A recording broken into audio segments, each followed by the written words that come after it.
주님의 이름으로 사랑하고 축복합니다. 오늘 함께 욥기 41장 전체 1절에 34절의 말씀을 보았습니다. 자금을 깨닫는 시간이라는 말씀의 제목으로 하나님 말씀을 증거하겠습니다. 네, 우리는 작습니다. 오늘 보니 40장의 베헤못에 이어서 41장 리워야단이라는 거대한 생물을 상세하게 묘사를 하고 있습니다. 이 생물이 실존하는 악어인지 아니면 고대 신화 속의 어떤 괴물인지 중요하지는 않습니다. 용인지 핵심은 뭐냐면 인간이 감히 통제할 수 없는 압도적인 존재가 있다. 그리고 그것은 하나님의 피조물 안에 있다. 우리는 평생 인간으로서 마치 다 가능하고 당당하게 살아가는 것 같아요. 그렇지만 우리가 약합니다. 작습니다. 자연의 거대한 힘이나 어떤 질병 하나에도 속수무책일 때 그것을 더욱 깨닫는 것 같습니다. 오늘은 큰 어떤 짐승 이런 동물을 이야기하지만 우리가 눈에 보이지 않는 바이러스 하나에도 어떻게 됐는지를 보지 않았을까요? 순식간에 모든 것이 마비가 되는 참극을 보았습니다. 한 번이 아니었어요. 사스나 이번에 코로나 그리고 콜레라 여러 질병 보이지 않는 병균 바이러스 앞에서 손댈 수 없는 인간 미지의 영역이 있구나. 광활한 영역을 인정하고 있고 또한 겸손히 인정해야만 한다라는 것입니다. 오늘 말씀을 통해서도 하나님은 그것을 이야기합니다. 누가 크고 너희는 어떠한 존재인가? 특별히 하나님의 크심을 인정하고 찬양할 수 있는 그런 시간이 되기를 주님의 이름으로 축복하고 소망합니다. 먼저 인간의 한계를 보여주는 것이 리워야단이라는 짐승입니다. 1절의 말씀을 한번 제가 읽어볼게요. 내가 낚시로 리워야단을 끌어낼 수 있겠느냐? 노끈으로 그 혀를 맬 수 있겠느냐? 2절에는 코를 깰 수 있냐? 아가미로 갈고리로 이렇게 깰 수 있냐? 4절에는 그것을 종으로 삼고 계약할 수 있느냐 물으십니다. 답은 무엇일까요? 아니요, 못합니다. 이죠. 8절에 내 손을 그것에게 얹어보라. 다시는 싸울 생각을 못하리라. 이게 엄청난 인간을 작게 만드는 동물입니다. 보기만 해도 기가 꺾이는 존재 앞에서 인간은 어떻게 해요? 무력함을 여실히 느낀다라는 것입니다. 우리가 아는 이 곤충기의 저자 파브르 아실 겁니다. 이 장앙리 파브르는 평생을 곤충을 연구하면서 살았지 않습니까? 그래서 이 노년에는 이런 고백을 했다고 합니다. 표본기도 만들고 막 그랬는데 나는 관찰할수록 인간의 지혜가 얼마나 보잘것 없는지를 깨닫는다. 이 작은 딱정벌레의 날개 하나에 갇힌 담겨있는 정교한 질서를 인간은 결코 흉내낼 수조차 없다.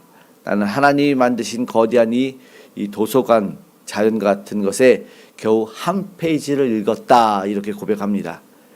곤충 하나의 날개를 보면서 파브르는 그런 고백을 했습니다. 맞습니다. 미물인 곤충 앞에서 인간은 겸손해져요. 이 과학자도 그렇게 이야기를 하고 있는데 오늘 하나님은 리워야단이라는 거대한 피조물을 끌고 나와서 이야기하면서 오늘 우리 인간이 가진 지혜와 힘이 얼마나 보잘것 없는지를 인정하라고 하시는 것이죠. 결국 우리는 이어서 하나님의 주권과 인간의 모순된 모습을 발견하게 됩니다. 11절에는 이렇게 말씀을 하네요. 누가 먼저 내게 주고 나로 하여금 갚게 하겠느냐? 온 천하에 있는 것이 다 내 것이니라. 네, 너무나 맞는 말씀입니다. 온 천하 것이 다 하나님 것입니다. 오늘 리워야단의 이 비유를 이어서 보십시오. 단단한 비늘 그리고 횃불 같은 입김 그리고 무쇠 같은 힘조차 하나님이 만들어 주신 것이죠. 그런데 인간은 이 묘한 모순 속에 살아요.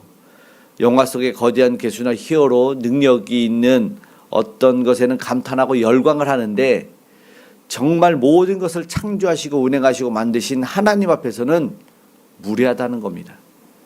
자연 앞에서는 동물 앞에서는 졌다 하는데 그 모든 것 만드신 하나님 앞에서는 졌다라고 안 하는 거죠. 이겨먹으려고 하는 것이 모순입니다.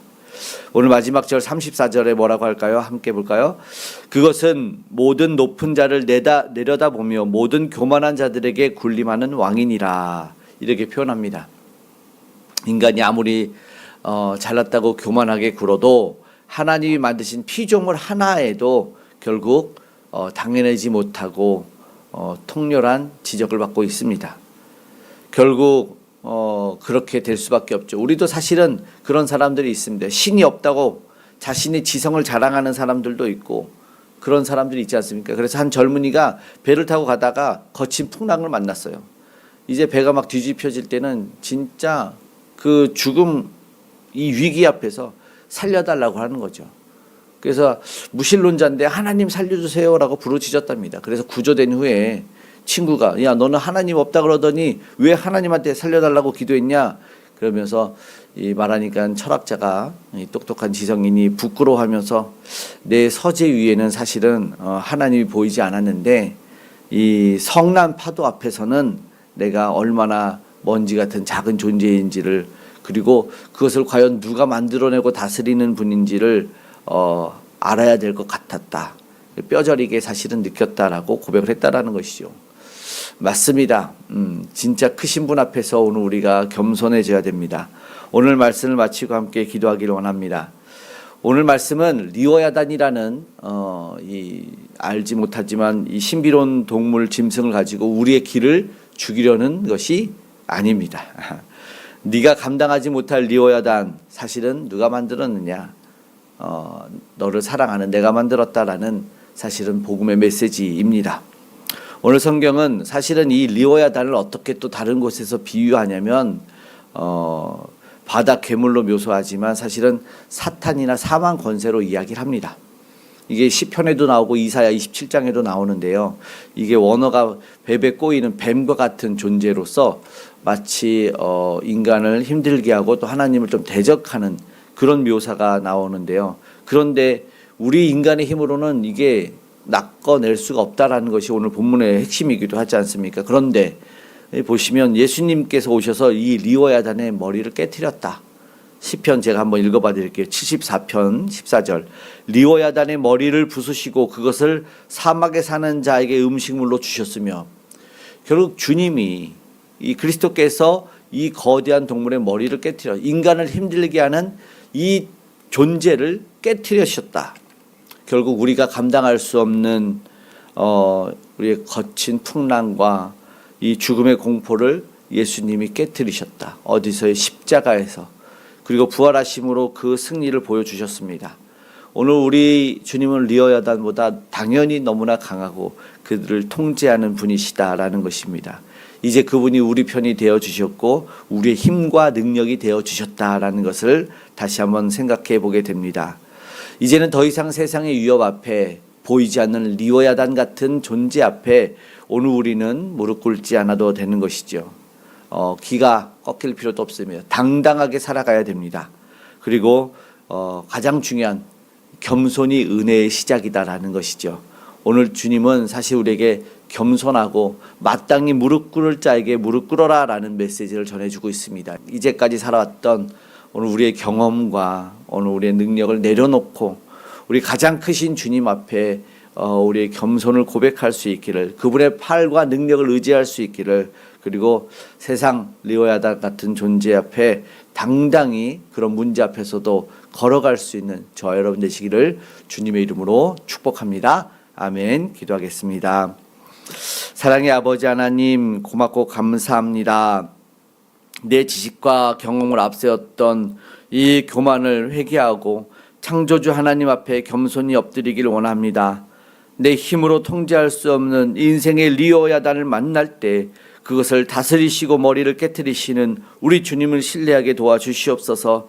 죄와 사망의 권세까지 이기신 예수 그리스도 그분의 승리가 오늘 우리의 승리가 될 줄 믿고 감사드립니다. 아직 몰라 패배자의 인생을 사는 이들에게 이 예수 그리스도 승리자의 이름이 전달되어지기를 원합니다. 오늘 복음을 전하는 삶 선교사님들의 삶에 그의 아버지의 사역 위에 함께하여 주셔서 오늘도 구원받는 백성들이 많아지고 하나님의 나라가 확장되게 도와주시옵소서. 땅끝까지 주님을 찬양하는 이들이 많아지게 하여 주시옵소서. 오늘도 힘들고 괴롭고 곤고한 자를 치료하시되 특별히 연약한 이들이 있습니다. 아버지 질병으로 고통받는 아버지 관계와 물질로 아버지 아버지 암으로 하나님 힘든 이들을 치유하여 주시고 회복시켜 주시옵소서. 우리 주의 이름 부를 때 우리 힘들게 했던 모든 문제들 사라질 줄 믿습니다. 주여 도와주시고 하나님의 은혜 가운데 아버지 하나님, 그 아버지 하나님 복음이, 그 능력이 우리 북녘 땅을 넘어 아버지 하나님 땅끝까지 흘러가게 하여 주시고, 특별히 아버지 하나님 이 나라의 민족 북녘 땅에는 아름다운 복음의 통일이 이루어지는 은혜를 허락하여 주시옵소서. 위정자들이 하나님을 경외케 하여 주시고 우리 귀한 다음 세대의 영혼들 우리 주님을 아버지 온전히 믿고 따라갈 수 있도록 붙잡아 주시옵소서. 오늘 주님 앞에 간절한 기도의 제목들로 나아가오니 가장 좋은 곳으로 응답하여 주시고 동행하여 주시옵소서. 함께 하신 아버지 하나님께 감사드리며 고마우신 예수님의 이름으로 기도드리옵나이다. 아멘.